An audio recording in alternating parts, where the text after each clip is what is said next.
தமிழ் சினிமாவுடைய அடுத்த கட்ட நிலை என்னன்னு தெரியலைங்க சாமி. இதை நான் சொல்லலைங்க. ரொம்ப புலம்புறாங்கன்னு தாண்டி வருத்தப்படுறது யாருன்னா, திரையரங்க உரிமையாளர்கள், அப்புறம் விநியோகஸ்தர்கள்.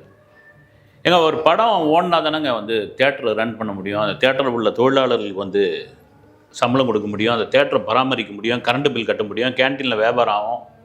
படமே ஓடலைன்னா என்ன பண்ண முடியும்? ஓடாததுக்கு நாங்களா காரணம், ரசிகர்கள் வரமாட்டேன்றாங்களே அப்படின்னா, இப்போ ஓடுற படங்களுக்கு ரசிகர் வராங்களே. அப்புறம் திரையரங்க உரிமையாளர்கள் சொல்கிறது இன்னொன்று ஒரு விஷயம் என்னென்னா, இந்த ஓடிடி படங்களுக்கெல்லாம் கொடுக்குறீங்களே, இந்த 8 வாரத்துக்கு அப்புறம் அவங்க ஒளிபரப்புற மாதிரி ஒரு ஒப்பந்தம் போடுங்க. நீங்கள் 4 வாரம்ன்றீங்க. ஜனங்க அதனாலே என்ன பண்ணுறாங்க, சில படங்கள்லாம் முதல்ல ஓரளவுக்கு சுமாரான ரிசல்ட் தெரிஞ்சால் கூட, இதை நம்ம தியேட்டருக்கு இந்த படத்தை பார்க்கணுமா, இன்னும் ஒரு 4 வாரத்தில் 28 நாளில் ஓடிடியில் வந்துட போது பொறுமையாக ஓடிடியில் பார்த்துக்கலாம் அப்படின்னா எங்களுக்கு பெரிய லாஸு.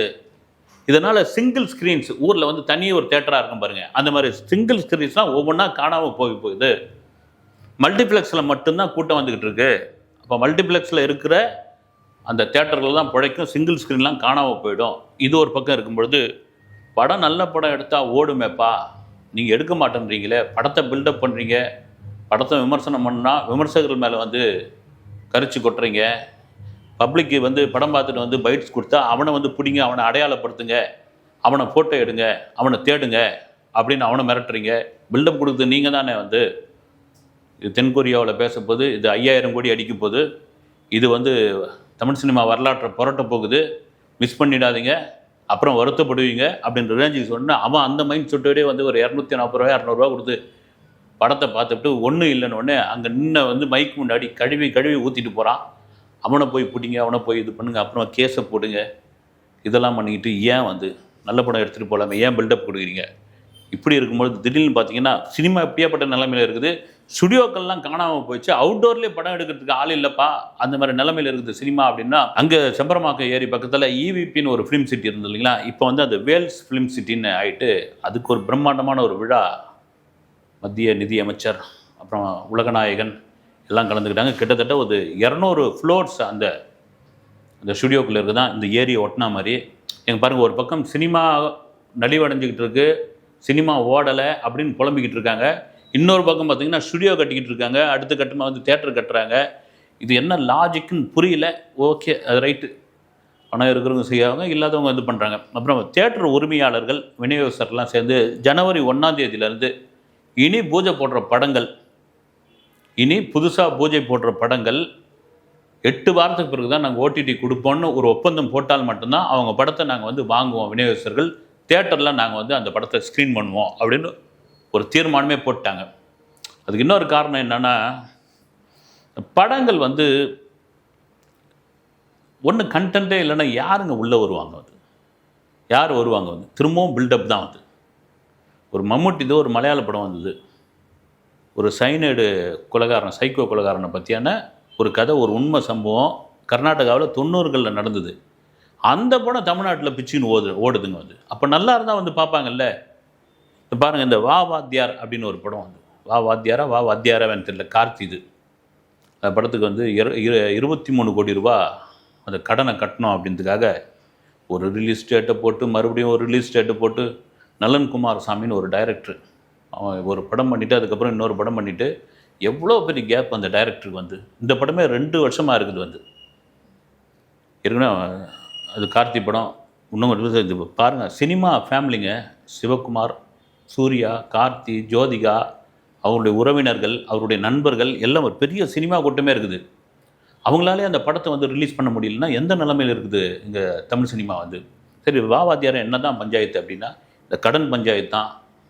ஏற்கனவே ஸ்டுடியோ கிரீன், ஞானவேல் ராஜா, தங்கலான், கங்குவா, இந்த மாதிரி படங்களுக்கெல்லாம் வாங்கின கடன்.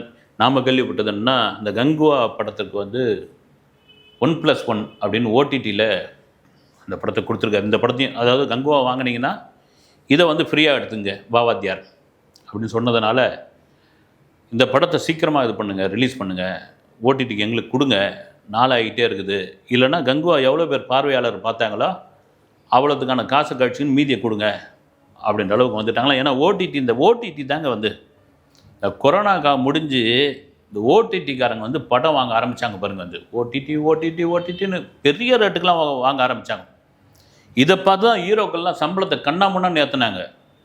அதுக்கப்புறம் ஜனங்க என்ன பண்ணிட்டாங்க, தியேட்டரில் அந்த படம் சரியாக வரலன்னா ஓடிடியில் நாங்கள் பார்க்க மாட்டோம் சாமி. ஆமாம், அவங்களுக்கு டைம் வேஸ்ட் இல்லை உங்களுக்கு. ஓடிடியில் கண்டென்ட் இங்கே நல்லா இருந்து இங்கே ஒரு பேர் கிடச்சிதுன்னா நாங்கள் வந்து அங்கே பார்க்குறோம் வீட்டில் உட்காந்து. நாங்கள் என்ன சும்மா இருக்கிறோம், நாங்கள் மொபைலில் வேறு ஏதாவது பார்த்துட்டு போகிறோம், வேறு எதனா வந்து ரீல்ஸ் பார்க்குறோம், மீம்ஸ் பார்க்குறோம் அப்படின்ற அளவுக்கு மாறியாச்சு. அப்புறம் ஓடிடி என்ன பண்ணிட்டாங்க, தியேட்டரில் போடுங்க, படம் ஓடுச்சுன்னா அதை வச்சுது. அப்புறம் பார்த்தீங்கன்னா சும்மா கொடுங்க, நீங்கள் ஓடுற அந்த பார்வையாளர் வச்சு பார்க்குற பார்வையாளர் வச்சு நம்ம ஒரு ரெவென்யூ பிரிச்சுப்போம். இப்படியாவது சொல்லி அந்த டிஜிட்டல் வியாபாரம் வந்து ஒரு கட்டத்தில் படுபாதாளத்துக்கு போயிடுச்சு. அதுக்கு காரணமாக இவங்க தான் வந்து பில்டப்பு அப்படி ஒரு தாங்க முடியாத பில்டப்பு கொடுத்து அதை ஒரு வழி பண்ணியாச்சு வந்து. சரி, 2025 இத்தனை படங்கள் 282 83 படங்கள் இப்போ வரைக்கும் அந்த வீடியோ பேசுகிற வரைக்கும் படங்கள் ரிலீஸ் ஆகிருக்கு. அதில் ப்ரொடியூசருக்கும் தேட்டர்காரர்களும், முக்கியமாக தேட்டர்காரர்களுக்கு லாபமான படம் அப்படின்னா வெறும் 6 படம் தான் சொல்கிறாங்க. வெறும் 6 படம் தான். அவங்க விடாமுயற்சிலாம் பெரிய எதிர்பார்ப்பு வந்து இந்த படம்லாம் அற்ற ஃப்ளாப் ஆகிடுச்சு. குட் பை அக்லி தான் அவங்கள காப்பாற்றி விட்டுருக்கு. மற்றபடி ஒரு லாபம் கிடையாது. பாருங்கள் வந்து 290 படம், ஒரு 300 படத்தில் ஒரு 6 படம் 7 படம் தான் ஜெயிச்சிருக்குதுன்னா அந்த இண்டஸ்ட்ரி எவ்வளோ பெரிய ஒரு சரிவை சந்திச்சுட்டு இருக்குது. இதுக்கு என்ன தான் முடிவு? ஒரு காலத்தில் நீங்கள் வந்து திருட்டு விசிடி நீங்கள் அதுக்கப்புறம் பார்த்தீங்கன்னா வந்து ஏதோ ஒரு தமிழ் ராக்கெட்ஸில் ஏற்றி விட்டுறானுங்க, இவங்க வந்து படம் ரிலீஸ் ஆகுது மாதிரி போட்டுடுறாங்கன்றாங்க. அப்புறம் தேட்டருக்கு வர மாட்டேன்றாங்க, டிவியில் போட்டு விட்டுறீங்கன்னு. இப்போ சேட்டலைட் பிஸ்னஸும் ஒன்றுமே கிடையாது.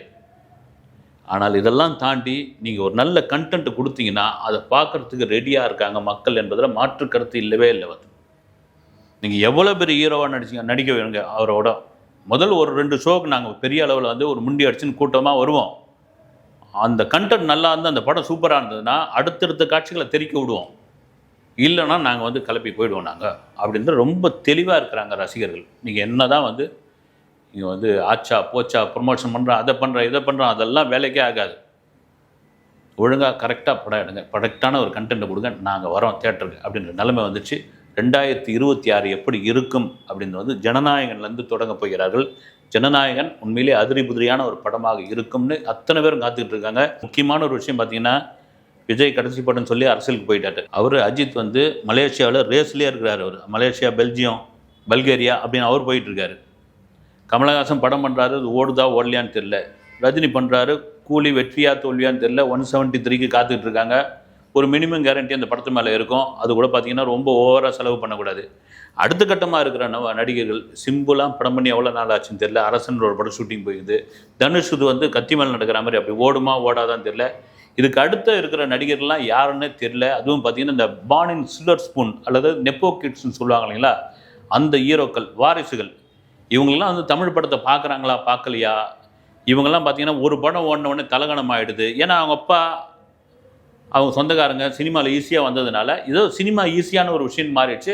2வது கதை கேட்குற ஒரு ஞானமே அவங்கக்கிட்ட இல்லவே இல்லைங்க. வந்து திமிர்தனம் தான் அதிகமாக இருக்குது. முதல்ல படங்களை பாருங்கள், வந்து இருக்கிற படங்களை, பழைய படங்களை பாருங்கள்.